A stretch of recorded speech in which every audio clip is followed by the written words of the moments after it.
The Saturn defense line had fallen hours ago. And still, Nera Len sat in the observation wing of Europa's orbital mapping station, her eyes fixed on a single flicker that wouldn't stop pulsing behind the seventh ring. The other analysts had left hours ago, evacuated or reassigned when the calories swarmed the outer defense grids. Only a skeleton crew remained. No reinforcements, no chatter, just silent screens and the occasional hum of dying machinery. Nera wasn't a soldier. She wasn't even strategic command. She logged anomalies. She labeled dust trails and solar distortions, tracking comets and debris. Her job wasn't to save the world, but something had just whispered her name in light. The signal looped again, clearer now, a phased pulse transmission woven into the subspectral veil. The encryption style matched nothing in the current archives except one: Project Halcyon. Long dead, long buried. 3 words appeared on her interface, slowly unfolding like a memory. To patient for time. Hello again, Nera. Her chest tightened. Len. Came the distant voice of her supervisor across the half-lit room. Mars is yelling about time drift again. Rail line beacon logs 37 through. 1 moment, she said without looking away from the screen. What's wrong with your console? Nothing. Her voice was quieter now. Everything. She tapped into the comms line. Standard override. Nothing illegal. Just enough to triangulate. The anomaly, whatever it was, hovered behind Saturn's rings, half-phased. No engine signature. No radiation output. It wasn't cloaked like a calorie vessel. It was simply absent. Like space had forgotten to exist in that one place. But it was broadcasting. To her. Another pulse hit her screen. Do you remember the garden? Her breath caught. The garden. Her grandmother's house on the Luna colony. Before the accident. Before the frost floods. She was 7 when she last saw it. No one alive knew what that garden looked like. Not now. Her hands hovered over the console. This has to be a trick, she whispered to herself. What? Her supervisor called. Nothing. Nera paused, then added, false echo. Could be calorie spoof tech. Log it and move on. We don't have time for curiosities. But Nera didn't move on. She opened a buried folder on her personal drive, something she hadn't touched in years. Old memories, photos, recordings. She uploaded a blurred image of the Luna garden and ran a comparison scan against the incoming signal pattern. 98% match. Her stomach turned. Double quotes. Len. Her supervisor barked again. Seriously, we don't have time for your moody nonsense. Station. Quiet, Nera said firmly. Her fingers danced across the keys.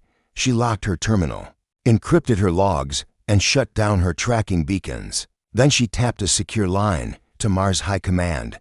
This is Observer Len at Europa Station. I have a contact. Pause. Repeat.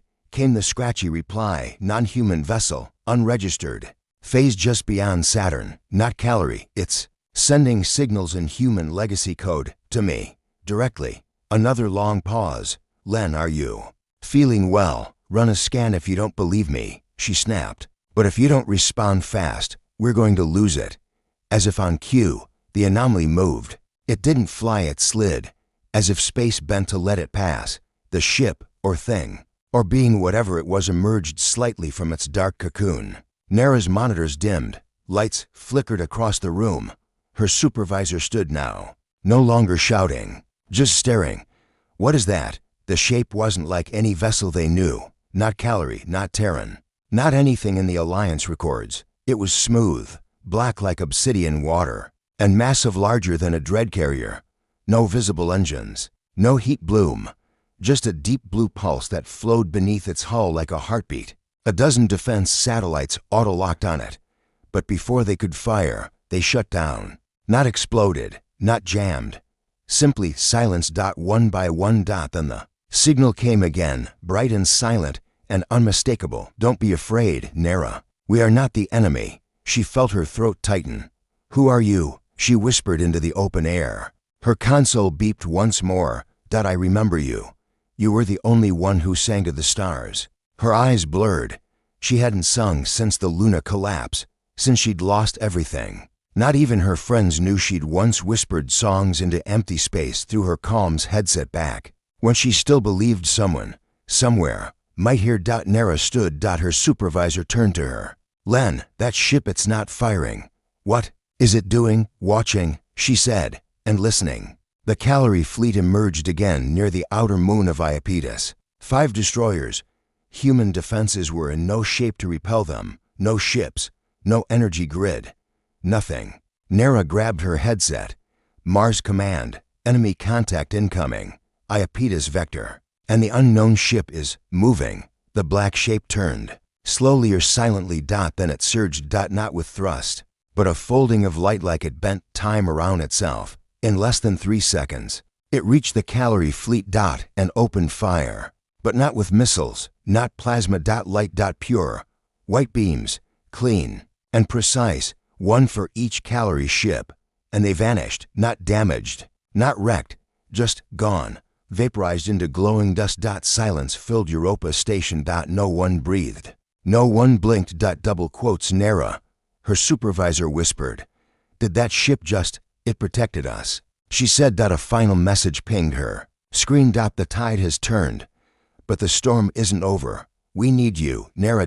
And then, prepare to board. The doors to Orbital Command slammed shut behind Nara. As she stepped out of the emergency evac shuttle, the landing pad on Mars Station Epsilon buzzed with chaos. Half-burnt skycraft, panicked techs, and field medics dragging injured soldiers from smoking carriers, but she wasn't looking at them. Her eyes were still locked on the clouded horizon, where Saturn was just a glimmer now. Far beyond the thin Martian atmosphere. Where it still hovered. They called it the Black Guardian. In whispered tones now, others called it the Ghost Ship. No one knew what to name something that had saved them, but never spoke to them, never revealed its pilot, flag, or origin, except to her. Nara's mind still echoed with the last message she'd received. As her shuttle escaped the collapsing station on Europa, "Prepare to board. Observer Len." Voice snapped from behind her. "This way. High Command wants answers." Nara turned to find herself face to face with an alien.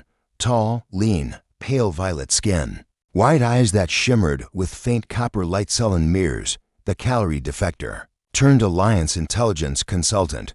He was the only Calorie she had ever trusted. And even that trust was fragile. "I didn't request an escort," she said quietly. "No," he replied.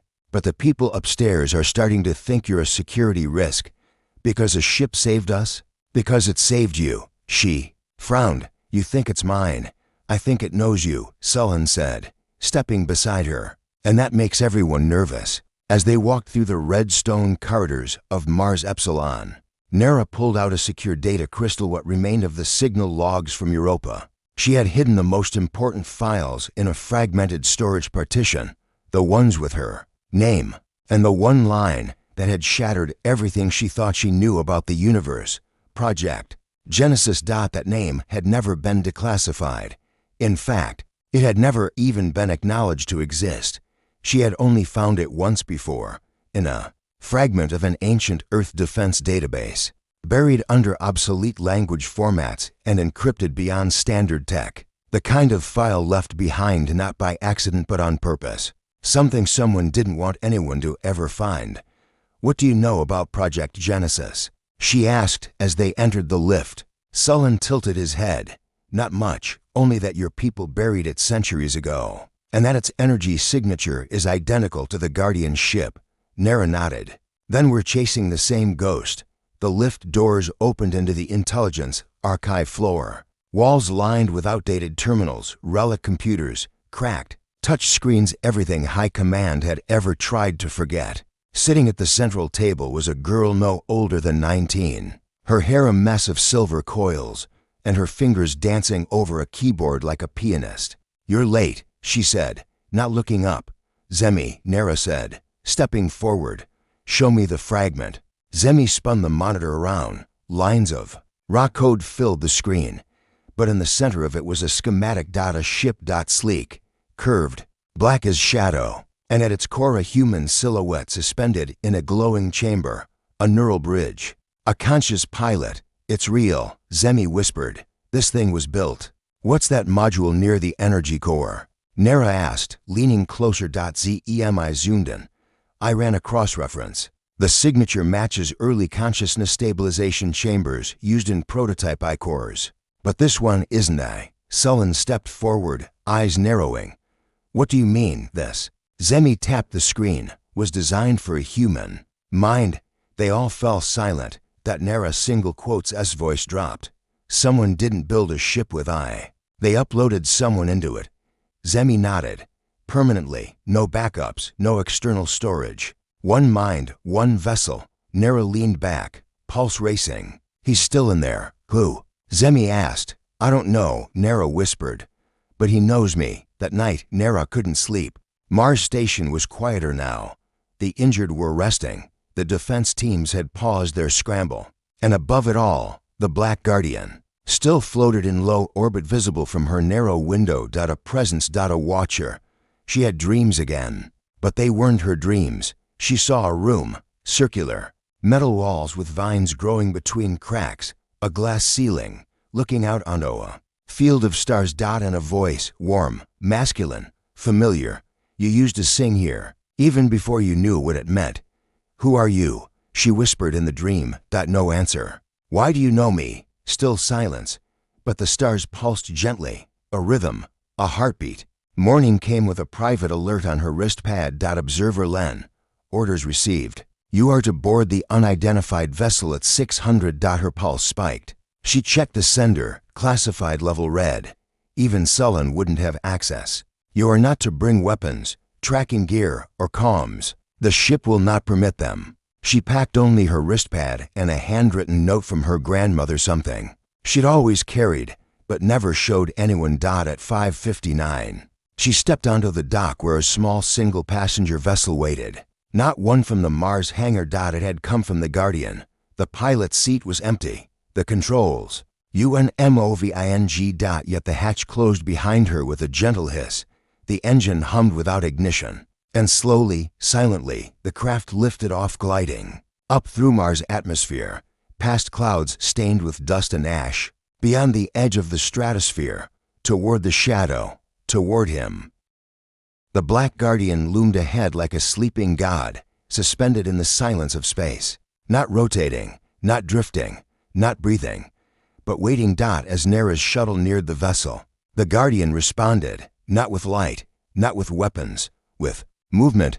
A ripple spread across its smooth surface like water parting. A circular docking ring unfolded without sound, revealing a soft blue glow deep inside. An invitation. She should have been afraid. Instead, her chest was full of pressure. Not dread, not fear. Something she hadn't felt in years. Recognition. The shuttle docked without Nara touching a single control. A walkway extended from the Guardian's body. No crew, no atmosphere locks. No weapons. Just silence, and the soft, patient pull of something that felt like it had been waiting lifetimes. She stepped onto the walkway, boots making no sound. The moment she crossed into the Guardian's hull, the air changed, warmer than expected. Not metallic, not sterile, more like forest wind, like spring, if spring existed in vacuum. Lights lit beneath her steps, faint pulses, guiding her forward through smooth corridors that curved gently like bone. Welcome, Nara Len, the voice said. It wasn't like a computer. No artificial modulation.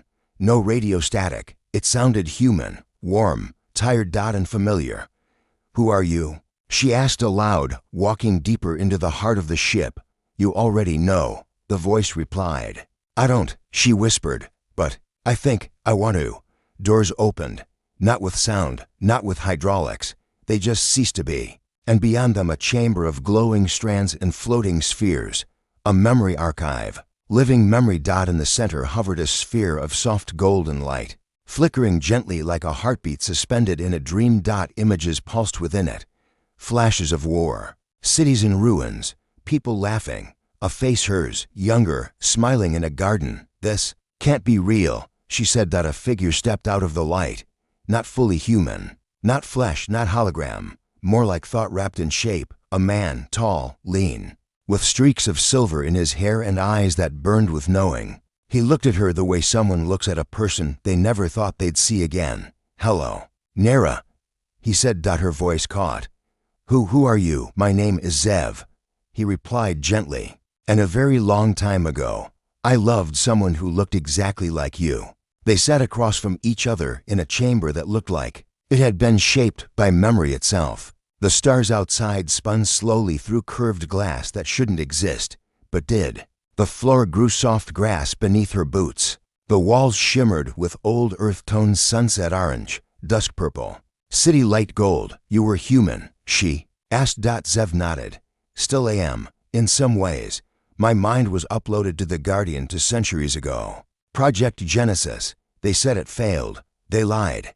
We launched when no one was looking. The war back then was brief, but the fear lingered. So we were built. Watchers. Sleepers. I was the only one who stayed awake.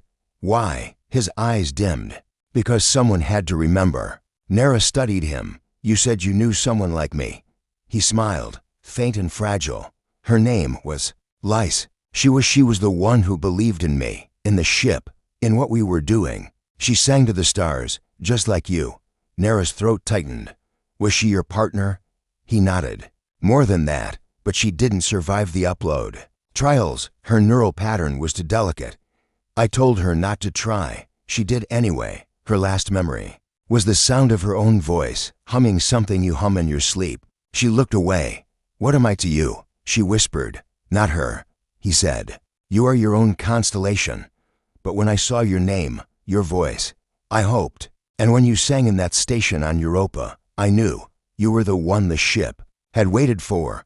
Nera touched the sphere beside her. It pulsed warmly beneath her fingers. Why save us now? She asked. Because it's time, Zev said. The Calori aren't the enemy. They're the warning. She frowned. Then, who is? Zev looked out the window at the distant stars. I don't know yet. Only that they're coming. Something old, something silent. Nera leaned closer. You said you were the only one who stayed awake. Are there more ships like this? 11 others. Zev said. Some never finished. Some went missing. And one may already be compromised. The words sent a chill down her spine. So what happens now? She asked. Zev looked at her. You decide. The Guardian doesn't need a commander. It needs a connection. And I haven't felt human in decades. Until you.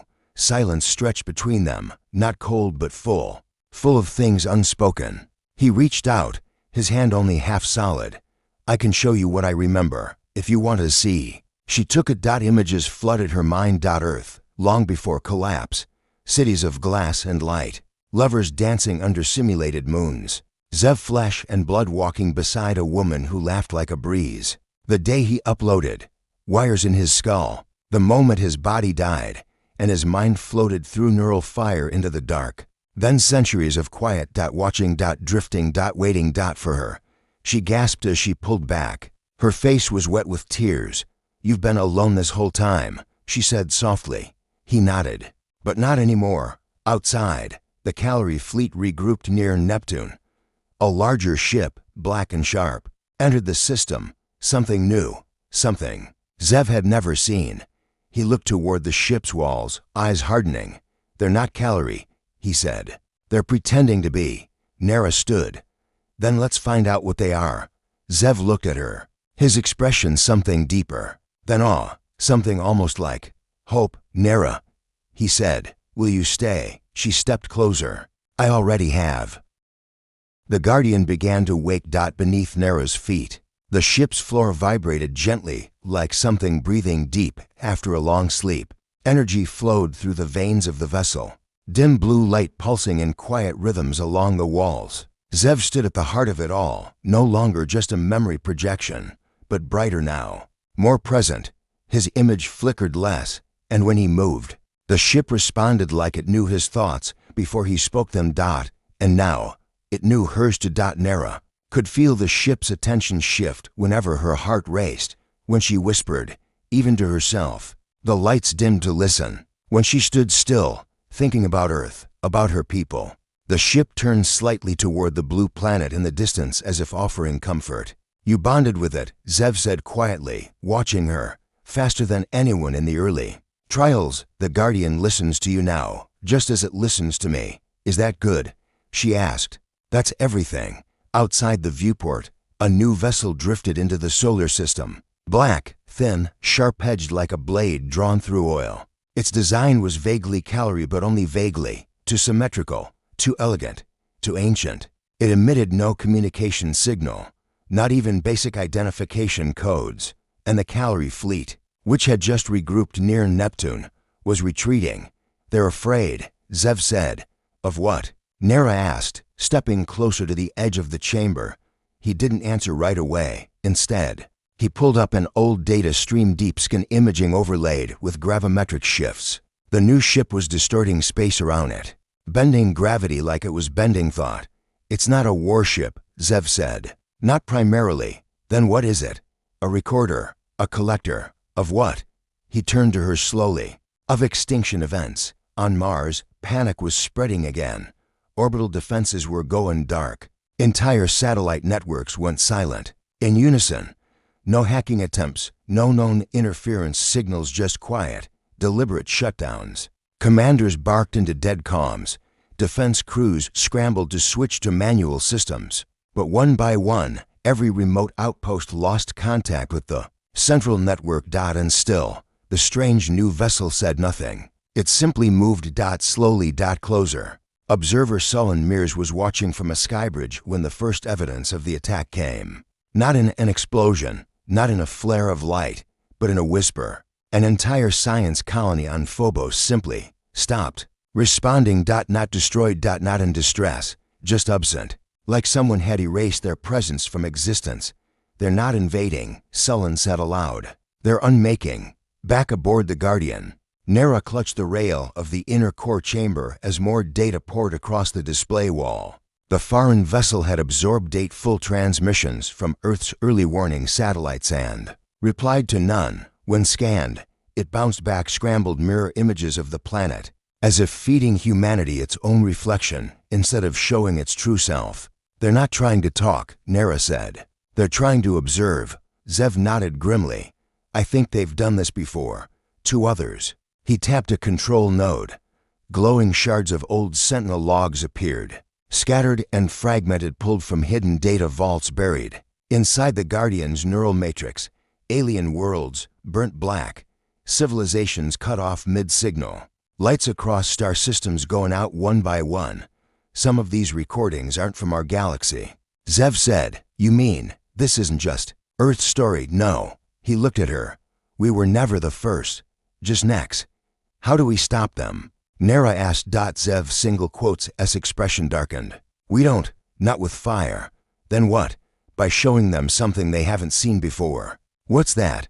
Zev turned toward her, and for the first time since she'd met him, his voice trembled slightly. "Resilience. Love. The will to connect instead of conquer. They erase what they consider static civilizations to predictable, to cold, to tribal. They're looking for sameness, not strength." Nera stared. "They're not destroying us because we're violent, but because we're boring, because we're divided, because we repeat, because we fear what we don't understand. So how do we change that in a day? We don't, but we can show them something unpredictable, something real, something that makes them stop and reconsider." Nera swallowed. "What if they don't?" "Then we give them a reason to hesitate." The Guardian launched from orbit without engines. It simply folded itself forward, cutting across space in a way that left no trail, no light, no resistance. Nera felt it in her bones. A hum inside her skin, like falling upward into silence. When the stars reappeared, they were close to the foreign ship, dangerously close, and it still hadn't moved. "They're waiting for us," Zev said. "They've seen our warships, our weapons, our dying. They haven't seen me," Nera whispered. Zev blinked. "You don't mean open a channel?" "Nera, we don't know if they'll even understand you.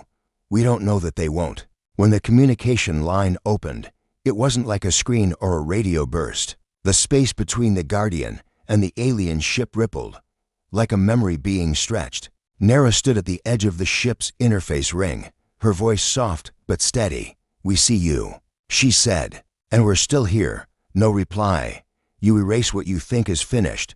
Static, doomed to repeat. But you don't know us, not really." No sound. But the alien vessel seemed to brighten, just slightly. She stepped forward. "We fall, yes. We break. We fight ourselves more than we should. But we also reach, we love, we forgive, we remember. The stars behind her shimmered. If you came for extinction, you will not find it here. A pause. Then, finally, something changed. The alien vessel pulsed, not red, not black, not hostile. Green. A color of life. Of hesitation. Zev's single quotes S voice crackled in her earpiece. You did it. They're listening. But the moment of hope was shattered by a shriek of static. Another signal. From deeper space. Zev's single quotes S eyes widened. That's not them. A second alien vessel appeared on the edge of their scans, larger than the first, darker. And this one was moving. Fast. This is the real threat, Zev said, his tone darkening. The first ship was only watching. This one is here to clean up. You mean to wipe us out? No, Zev said, a flicker of rage in his voice, to erase the evidence of hesitation. The first ship flickered, uncertain. The green light began to fade.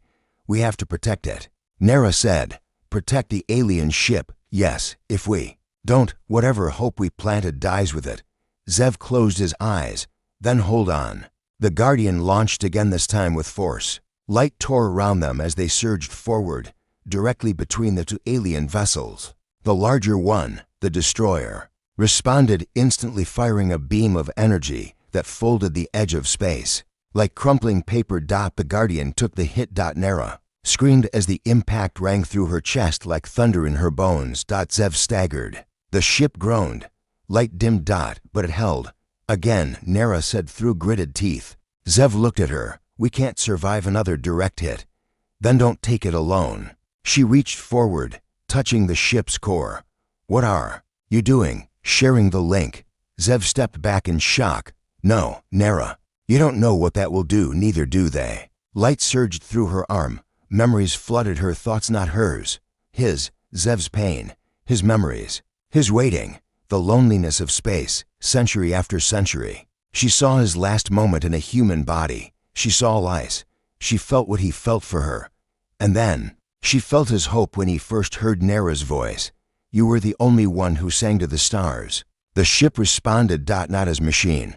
Not as tool. As them. Together. Nera and Zev to voices. One presence fired back. The beam they launched cracked. Across the void like lightning made of memory. It tore through the destroyer's frontal shield and slammed into its neural hull. The great black thing staggered, spasmed, flashed red, and stopped. It didn't die. It paused. And then it turned. Not toward the Guardian, but toward the first ship. The Watcher, as if waiting for instruction. And the Watcher responded again with green. Choice. Zev gasped. They're asking what to do next. Then we give them an answer. Nera opened every channel. Broadcasted. Not war plans. Not surrender. Not lies. Just a single memory. Her grandmother's garden. And her own voice. Singing to the stars. Silence followed the song. Real silence, not the absence of sound, but the kind that hangs in the air like a held breath, in the void between ships, between species, between ancient watchers and young survivors.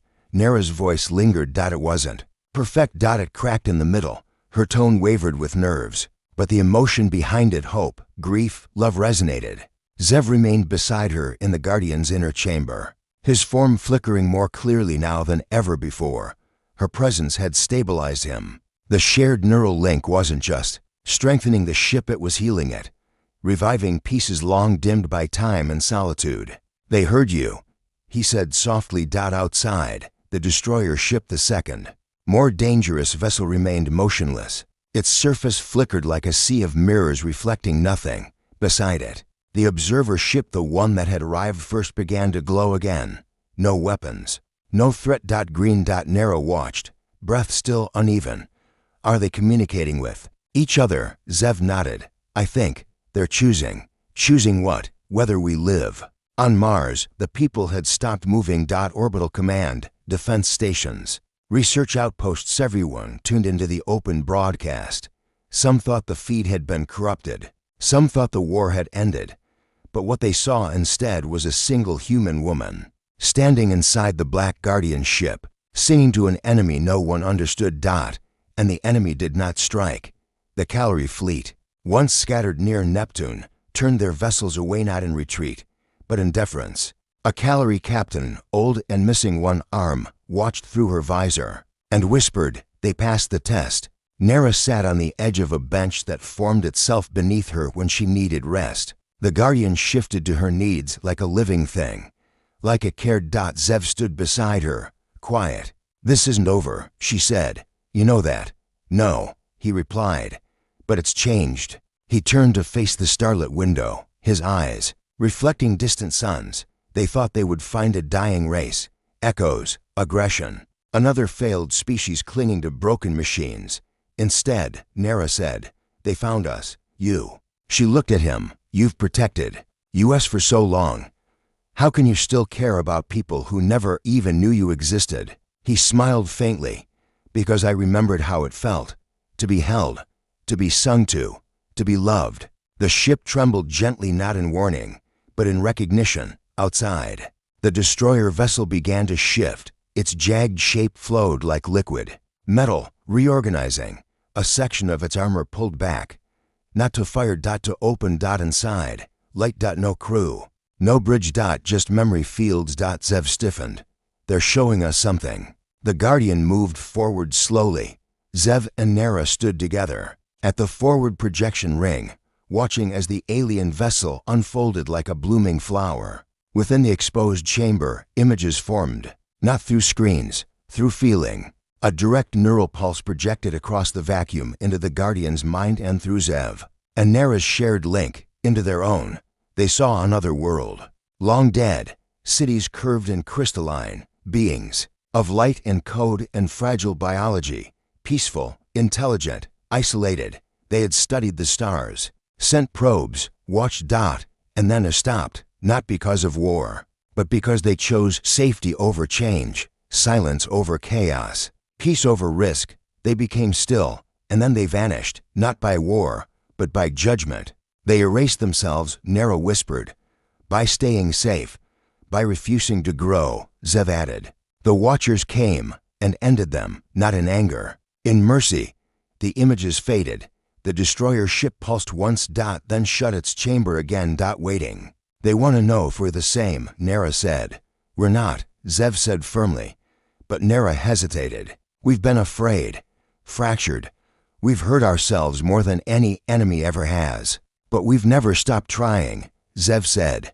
You sang to an enemy and gave them beauty. They still might decide it's not enough, then. We show them more. The Guardian turned back toward Earth. The destroyer and Watcher ships followed but slowly, watching as they reached orbit.